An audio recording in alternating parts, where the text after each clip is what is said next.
رات گہری ہو چکی تھی جب کمرے میں صرف ایک ہلکی سی شمع کی لو جل رہی تھی اور اس کی سنہری روشنی صوفیہ کے چہرے پر پڑ رہی تھی جو بستر پر ایک طرف لیٹی تھی، بال بکھرے ہوئے، سانس ہلکی ہلکی چل رہی تھی جیسے وہ خوابوں کی دنیا میں ہو۔ آصف دروازے کے پاس کھڑا اسے دیکھ رہا تھا، اس کی آنکھوں میں ایک ایسی گہری محبت تھی جو خواہش سے زیادہ نرم اور پیاری تھی۔ وہ آہستہ قدموں سے اس کے قریب آیا، بستر کے کنارے بیٹھ گیا اور صرف اس کی سانس سننے لگا۔ صوفیہ نے آنکھیں کھولیں، اس کی نگاہ آصف سے ملی تو ایک لمحے کے لیے وقت رکسا گیا۔ وہ مسکرائی، بالکل آہستہ، جیسے کوئی راز شیر کر رہی ہو۔ تم ابھی تک جاگ رہے ہو؟ اس نے پوچھا، آواز میں نیند اور شرم دونوں مکس تھیں۔ آصف نے جواب دینے کی بجائے اس کی طرف جھکا اور اس کی پیشانی پر ایک لمبا نرم بوسہ رکھ دیا، پھر اس کی ناک اس کی گردن پر آ گئی۔ وہاں کی گرم جلد کی خوشبو نے اسے سکون دے دیا۔ تمہاری یہ خوشبو، یہ مجھے ہر بار سکون دیتی ہے، اس نے سرگوشی کی۔ صوفیہ نے ہلکے سے ہنسی، اس کی انگلیاں آصف کے بالوں میں پھسل گئیں۔ تو پھر مجھے ہمیشہ قریب رکھنا، اس نے کہا۔ آصف نے اسے اپنی طرف کھینچا، دونوں کے جسم ایک دوسرے سے مل گئے۔ صوفیہ کی سانس تیز ہو گئی۔ آصف نے اس کی کمر پر ہاتھ رکھا، بالکل آہستہ، جیسے کوئی نازک چیز چھو رہا ہو۔ اس کا ہاتھ آہستہ آہستہ نیچے کی طرف سلگ گیا۔ صوفیہ نے آنکھیں بند کر لیں اور ہلکا سا کراہ اٹھی۔ آصف، یہ احساس مجھے پاگل کر دیتا ہے، اس نے کہا۔ آصف نے اس کی آنکھوں میں دیکھا اور کہا، میں تمہیں کبھی تکلیف نہیں دینا چاہتا، بس تمہاری محبت محسوس کرنا چاہتا ہوں۔ صوفیہ نے مسکرا کر اس کا ہاتھ پکڑا اور اپنے جسم پر رکھ دیا۔ تم جو چاہو کرو، میں تمہاری ہوں۔ آصف نے اسے بستر پر لٹایا، خود اس کے اوپر آیا۔ دونوں کے جسم ایک دوسرے کی گرمی محسوس کر رہے تھے۔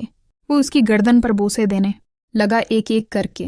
صوفیہ کی انگلیاں اس کی پیٹھ پر چلنے لگیں۔ وہ کراہ اٹھی، یہ گرمی، یہ پیار۔ عمران نے اس کی آنکھوں میں دیکھا اور کہا، تمہاری آنکھیں مجھے بتاتی ہیں کہ تم بھی یہ چاہتی ہو۔ صوفیہ نے سر ہلایا اور اسے گلے لگا لیا۔ دونوں ایک دوسرے میں کھو گئے، ہر لمس میں محبت تھی، ہر سانس میں وعدہ تھا۔ کمرے میں صرف ان کی آہیں اور دل کی دھڑکنیں تھیں۔ یہ رات ان کی تھی، جہاں سکون تھا، گرمی تھی اور ایک ایسی محبت جو ہر پل اور گہری ہو رہی تھی۔ آصف نے اس کی کمر پر ہاتھ پھیرا، آہستہ سے اس کے کپڑے ہٹائے۔ صوفیہ نے شرماتے ہوئے اسے دیکھا۔ وہ بولی، تمہارے سامنے ہونے کا احساس۔ آصف نے اسے چوما اور کہا، تم خوبصورت ہو ہر طرح سے۔ صوفیہ نے اس کی کمر پکڑی اور کہا، اب تم میرے ہو، بالکل میرے۔ وہ دونوں اس لمحے میں کھو گئے جہاں دنیا ختم ہو گئی تھی، صرف پیار تھا، نرم، گہرا اور لامتناہی۔ صبح کی پہلی کرن جب پردوں سے اندر آئی تو صوفیہ آصف کے سینے پر سر رکھے سو رہی تھی۔ آصف جاگ چکا تھا، وہ اسے دیکھ رہا تھا، اس کے بال بکھرے ہوئے، ہونٹ ہلکے سے کھلے، چہرہ سکون سے بھرا۔ وہ آہستہ سے اس کے ماتھے پر بوسہ رکھ کر بولا، صبح بخیر میری محبت۔ صوفیہ کی آنکھیں کھلیں، وہ مسکرائی اور کہا، صبح بخیر میرے دل۔ آصف نے اسے اور قریب کھینچا، اس کی کمر پر ہاتھ پھیرا اور کہا، رات بہت خوبصورت تھی۔ صوفیہ نے شرماتے ہوئے کہا، تم نے مجھے ایسا محسوس کرایا جیسے یہ دنیا صرف ہماری ہے۔ آصف نے اسے گلے لگایا اور کہا، ہر رات ایسی ہی ہوگی، میں تمہیں ہر پل پیار کروں گا۔ صوفیہ نے اس کے سینے پر ہاتھ رکھا، اس کی دھڑکن سنی اور بولی، تمہاری یہ دھڑکن میری ہے، یہ صرف میرے لیے دھڑکتی ہے نا۔ آصف نے اسے گلے لگایا اور کہا، صرف تمہارے لیے، ہمیشہ تمہارے لیے۔ وہ دونوں بستر پر ہی لیٹے رہے، ایک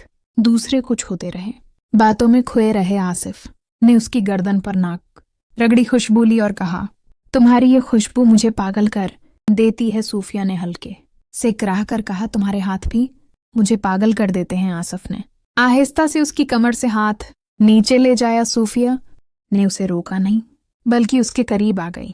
دونوں کے جسم پھر سے ایک ہو گئے، اس بار زیادہ گہرائی سے، زیادہ جذب سے۔ صوفیہ کی آہیں بلند ہو رہی تھیں۔ آصف اس کی ہر آہ پر اسے اور پیار کر رہا تھا۔ وہ اس کے کان میں سرگوشی کر رہا تھا، تم میری ہو، بالکل میری۔ صوفیہ نے اس کی پیٹھ پر ناخن گاڑ دیے اور کہا، میں تمہاری ہوں، ہمیشہ تمہاری۔ وہ اس کے ہونٹوں کو چوم رہی تھی گہرے سے، وہ اس کی گردن پر بوسے دے رہی